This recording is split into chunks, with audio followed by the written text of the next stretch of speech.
हाँ जी students, next अपना जो टॉपिक है पेज नंबर 27 पे है that is the symmetric group. ठीक है, लास्ट बेटा तुहानू जिहड़ा है मैंने परमुटेशनस वाली जिहड़ी थ्योरम सीगी उहदे बारे करवाया सीगा।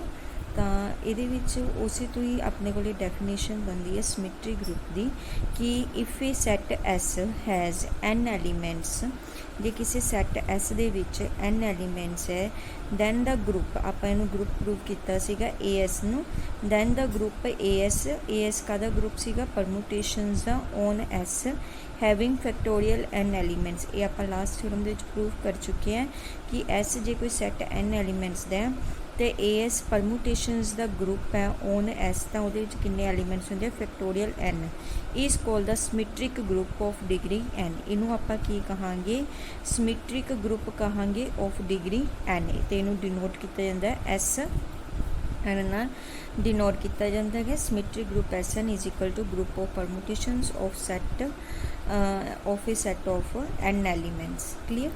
तो फॉर एग्जाम्पल ये जी है परमूटेशन बेटे ये चीज़ जी है इनू चंगी तरह समझना तुसी, क्योंकि अगे भी जड़ियाँ है अगले चैप्टर्स दे विच भी आप सेम परमूटेशन जोड़ा है यूज़ करांगे कि जे एफ अपने को बी ए परमूटेशन है ऑन सैट एस। ठीक है, आपको कोई सैट एस गिवन है जिहदे विच 4 एलीमेंट्स है, जिवें आप एन एलीमेंट्स लत्ते सी एस सैट दे विच, हुण अपने को कि इत्थे एन की जगह ते 4 एलीमेंट्स आप एक काउंट देती। एफ की अपने को परमूटेशन है सच दैट, किस तरह का परमूटेशन है, F1 की वैल्यू 3 हैगी, जिवें आप फंक्शन दे विच नहीं करते होंगे बेटा, फंक्शन दे विच अपने को होंगे एक्स की वैल्यू 1 पुट करते हैं तो फंक्शन की वैल्यू अपने को 3 आ गई, F2 की वैल्यू 4, F3 की वैल्यू 2, F4 की वैल्यू 1। तो जो आप इनू परमूटेशन की फॉर्म के विच लिखना होंदा है तो वी राइट द अबव परमूटेशन, इनू आप इस फॉर्म के विच लिखांगे। देखो इनू लिखना किस तरह, इनू समझण की लोड़ है तुहानू कि एफ इज इक्वल टू जिहड़ी उपर वाली लाइन है ये तुसी एस दे जो भी एलीमेंट्स है वो सारे एलीमेंट्स लिख लोगे। जिहड़ी फस्ट रो है उहदे विच तुसी एस दे जो भी एलीमेंट्स है वो लिख लोगे 1 2 3 4। क्लीयर। नीचे तुसी किहड़े एलीमेंट्स लिखने वो तुसी इत्थों लिखने हैं कि F1 की वैल्यू, देखो 1 की वैल्यू की है 3, तो 1 के नीचे अपने को 3 आ जाएगा। 2 की वैल्यू कितनी है 4, तो 2 के नीचे अपने को की है 4 आ जाएगा। 3 की वैल्यू अपने को 2 है तो 3 के नीचे 2 आ गया, तो F4 की वैल्यू 1 है तो 4 के नीचे अपने को 1 आ गया। क्लीयर। परमूटेशन लिखण का की तरीका है इनू तुसी चंगी तरह जान लेना है कि उपर वाली रो दे विच आपां सारे एस दे एलीमेंट्स लिखने हैं तो नीचे अपने को जो भी आह एफ दियां वैल्यूज़ आ रही उस एलीमेंट के उत्ते वो वैल्यूज़ आपां ने उहदे नीचे लिख देनी है। क्लीयर। यही चीज़ इत्थे लिखी हुई हैगी। क्लीयर। ये परमूटेशन लिखण का तरीका है। अगे आपां इहदियां कुछ होर टाइप्स करते हैं। इहदे विच की है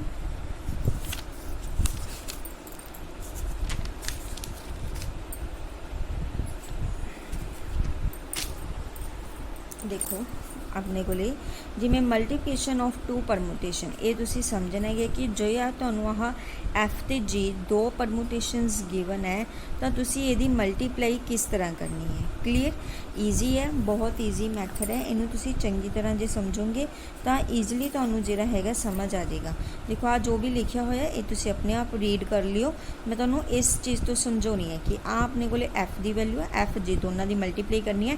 पहला आप एफ का परमूटेशन लिख लिया, फिर जी का लिख लिया, तो इन्हां दी मल्टीप्लाई किस तरह करनी है तुसी इज इक्वल टू ओमी आप सब तो पहला उपर की करांगे एस दे सारे एलीमेंट्स जिहड़े भी है जिमें, क्योंकि दोनों च 1 2 3 4 है तो आप 1 2 3 4 लिख लिया। ओके। हुण नीचे वाले किस तरह लिखने इनू तुसी ध्यान नाल देखना है। मल्टीप्लाई जो करोगे देखो पहला आप 1 के नीचे लिखा है तो तुसी देखिया 1 की वैल्यू कितनी है 2। ठीक है। एफ दे विच तुसी देखिया 1 की वैल्यू 2 है, फिर जी दे विच तुसी देखोगे कि 2 की वैल्यू कितनी है। ठीक है। 1 की वैल्यू 2 है तो जी दे विच हुण तुसी 2 की वैल्यू देखनी, 2 की वैल्यू नीचे की है 2 है तो 1 के नीचे आप की करांगे 2 लिख देंगे। ओके। इस तरीके नाल आप मल्टीप्लाई करना है। हुण 2 के नीचे की है 3 है अपने को, तो फिर 2 के नीचे 3, तो हुण 3 के नीचे तुसी जी च देखना है, 3 के नीचे की है 1 तो आपने 2 के नीचे की कर दिता 1 लिख दिता। क्लीयर बेटा। हुण 3 के नीचे 4 तो 4 के नीचे इधर देखो हुण जी दे विच की है 4 तो 3 के नीचे 4 आ गया अपने को। 4 ਦੇ ਨੀਚੇ 1 ਤਾਂ ਇੱਧਰ ਤੁਸੀਂ ਦੇਖੋਗੇ 1 ਦੇ ਨੀਚੇ ਕੀ ਹੈ 3 ਤਾਂ ਆਪਾਂ ਨੇ 3 ਲਿਆ। ਇਸ ਤਰੀਕੇ ਨਾਲ ਜਿਹੜਾ ਹੈਗਾ ਤੁਸੀਂ ਮਲਟੀਪਲਾਈ ਕਰ ਸਕਦੇ ਹੋ। ਇਹੀ ਚੀਜ਼ ਇੱਥੇ ਕੀਤੀ ਹੋਈ ਹੈਗੀ, ਠੀਕ ਹੈ।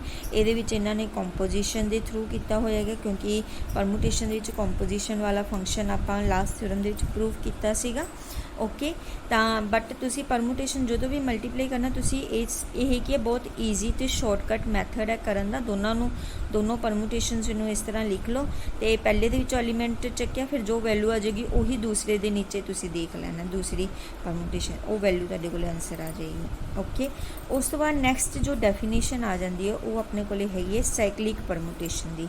ਸਾਈਕਲਿਕ ਪਰਮੂਟੇਸ਼ਨ ਆਪਾਂ ਕਿਹਨੂੰ ਕਹਿੰਦੇ ਆ ਕਿ ਕਿਸੇ ਵੀ ਪਰਮੂਟੇਸ਼ਨ ਐਫ, ਇਹ ਪਰਮੂਟੇਸ਼ਨ F on a set S is called the cyclic permutation of length L, ठीक है। ਉਹਦੀ ਲੈਂਥ ਕੀ ਹੋਏਗੀ L, ਸਾਈਕਲਿਕ ਪਰਮੂਟੇਸ਼ਨ ਦੀ।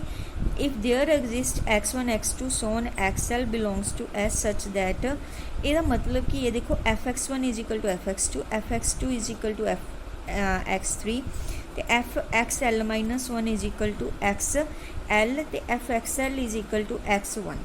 ਇਹਦਾ ਮਤਲਬ ਕੀ ਹੈ, ਦੇਖੋ ਤੁਸੀਂ ਧਿਆਨ ਨਾਲ ਸਮਝਣਾ ਹੈ ਕਿ ਹਰ ਐਲੀਮੈਂਟ ਦਾ ਜਿਹੜਾ ਹੈਗਾ ਸਾਈਕਲਿਕ ਪਰਮੂਟੇਸ਼ਨ ਆਪਾਂ ਕਿਹਨੂੰ ਕਹਿੰਦੇ ਆ ਕਿ ਹਰ ਐਲੀਮੈਂਟ ਦੀ ਜਿਹੜੀ ਇਮੇਜ ਹੈ ਉਹ ਅਗਲਾ ਐਲੀਮੈਂਟ ਆ ਰਿਹਾ, ਤਾਂ ਉਹਨੂੰ ਆਪਾਂ ਕੀ ਕਹਿੰਦੇ ਆ ਸਾਈਕਲਿਕ ਪਰਮੂਟੇਸ਼ਨ। ਦੇਖੋ x1 ਦੀ x2 ਆ ਰਹੀ, x2 ਦੀ x3 ਹੈ ਤੇ xl minus 1 ਦੀ xl ਤੇ xl ਦੀ ਵਾਪਸ ਆਪਣੇ ਕੋਲੇ ਕੀ ਹੈ x1 ਆ ਗਈ, यानी कि आप घूम फिर के वापस जो है x1 के उत्ते ही पहुँच गया। x1 तो शुरू किया सी वापस x1, तो उस चीज़ में जी एक सर्कल बनाती हैगी उन्होंने आप कह देंगे साइकलिक परमूटेशन कह देंगे। ओके, तो साइकलिक परमूटेशन जिथे भी साइकलिक परमूटेशन होएगी उन्होंने आप की सिंपल इस तरीके लिखांगे x1 x2 so on xl minus 1 xl। इस तो आटोमैटिकली आपू क्लीयर होएगा क्योंकि ये साइकलिक परमूटेशन है, तो x1 का जी इमेज है वो x2 होएगी, x2 की x3 होएगी, सो ऑन xl minus 1 की xl तो xl की वापस x1 होएगी। ओके, ये आपानू की है फिर आटोमैटिकली यही चीज़ क्लीयर होएगी। तो here the image of each element यही चीज़ लिखे in the row is the next element and the image of the last element is the first element. ये चीज़ तुसी याद रखनी है। एग्जाम्पल के थ्रू करते हैं हुण जिवें आपां नूं आह एक परमूटेशन गिवन है, हुण तुसी इहदे विच की है देखो सारे एलीमेंट्स साइकलिक परमूटेशन नहीं होंगे, ये परमूटेशन तो है बट सारे के सारे एलीमेंट्स की है परमूटेशन साइकलिक परमूटेशन नहीं है। ये साइकिल जिहड़ा हैगा वो आपां नूं लभना पेगा कि आप जिथों शुरू करिए वापस उत्थे जे पहुँच जाने तो वो साइकलिक परमूटेशन बन जाएगी।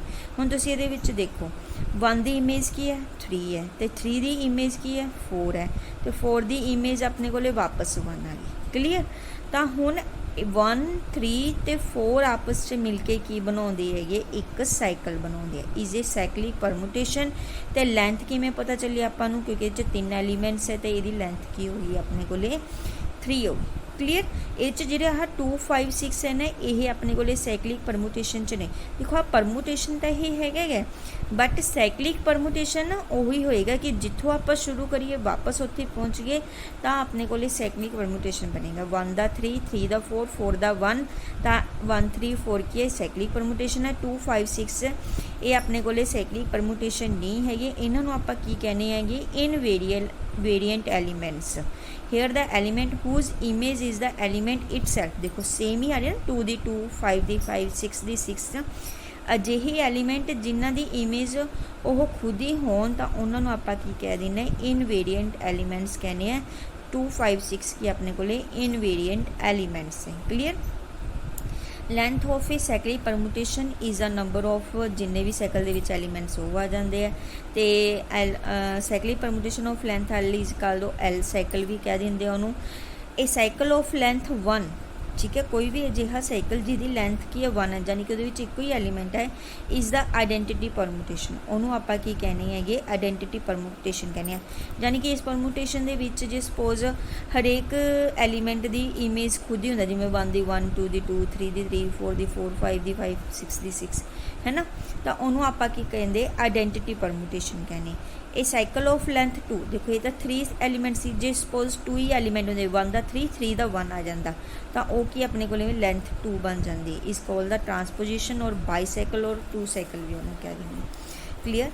अगे अपने को लेके है ये भी एग्जाम्पल बेटा तुसी चंगी तरह समझनी है, क्योंकि इनू आप यूज़ करते हैं कि किस तरह आप है write down all the elements of the permutation group और सिमेट्री ग्रुप S3।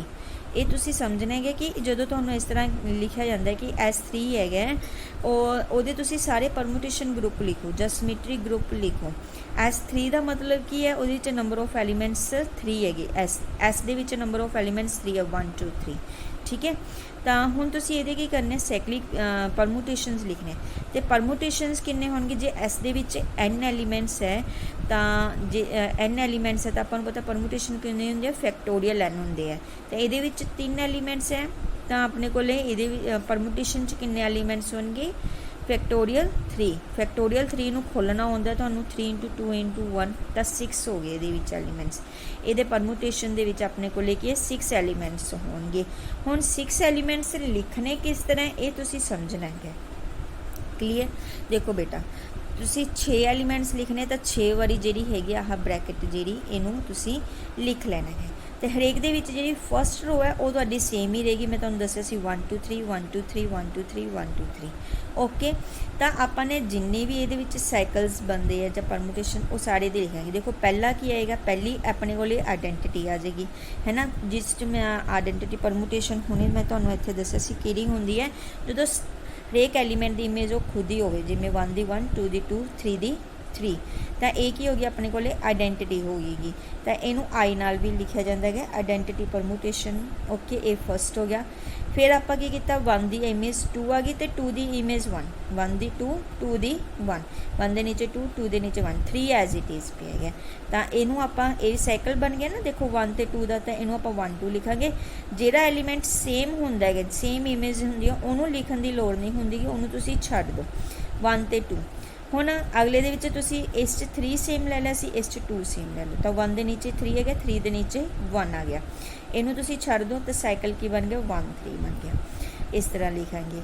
फिर हुण 1 दे नीचे 1 सेम ले लो, तो 2 दे नीचे 3 3 दे नीचे 2, ओके। तो 2 3 अपने को बन गया, ओके। ये हो गया। उस तो बाद हुण तुसीं देखना है, देखो हुण तुसीं तिन्नां दे विच अलग अलग करना, 1 दी 2 2 दी 3 3 दी 1, ओके। तो 1 2 3 बन गया अपने को, क्लीयर। तो फिर 1 दी 3 ले लिया आपने, 2 दी 1 ले ली, 3 दी 2, ओके। 1 दे नीचे 3 है, इन्होंने आप इंटरचेंज कर दिता गा। तो 1 3 2 जिहड़ा हैगा ये अपने को 6वां परमुटेशन। ये चीज़ तुसी चंगी तरह समझ लेनी है बेटा, क्योंकि अगे जिहड़ा हैगा शॉर्टकट मैथड दे विच सिंपल आही लिखा होएगा। तो तुहानूं पता होना चाहिए कि आ चीज़ कित्थों आई है तो इनू आपां किस तरह लिखिया गया, ठीक है। ये एग्जाम्पल पेपर के पॉइंट ऑफ व्यू तो नहीं इंपॉर्टेंट, बट समझन के पॉइंट ऑफ व्यू तो काफ़ी इंपॉर्टेंट है, क्योंकि अगे की है बहुत सारिया एग्जाम्पल्स आप कोले आउणगियां अगले चैप्टर्स दे विच भी। तो उस टाइम की है इनू आप सीधा ही यूज़ करांगे। तो इस करके इनू समझ चंगी तरह लेना है कि परमुटेशन आप किस तरह कढ़िया गया, क्या चीज़ किस तरह बनी है, साइक्लिक परमुटेशन अपने को की होंदा है, क्लीयर बेटा। इस दे नाल फस्ट ये एक्सरसाइज जी हैगी तुहाडी कंप्लीट हो जाती है। नैक्सट लैक्चर दे विच आपां टॉपिक जिहड़ा हैगा elementary properties of A group ये स्टार्ट करांगे। इनू तुसीं एक बारी रीड कर लियो, बहुत ईजी टॉपिक है, तुहानूं ईजिली समझ आ जाएगा। तुसीं खुद भी रीड करके इनू चंगी तरह समझ सकते होंगे, क्लीयर। तो फस्ट ए तक जिहड़ा हैगा काफ़ी इंपॉर्टेंट टॉपिक्स ये विच हो गए ने अपने कवर, थ्योरम्स भी एग्जाम्पल्स भी, इन्होंने तुसीं चंगी तरह रीड कर लेना है। लैक्चर बेटा डेली अपना तुसीं जरूर सुनिया करो, ताकि तुहाडा हुण क्लासेस स्टार्ट होण जा रही हैं तो तुसीं उत्थे चंगी तरह आपदा सिलेबस गांह आपां कंटिन्यू कर सकीए। Thank you.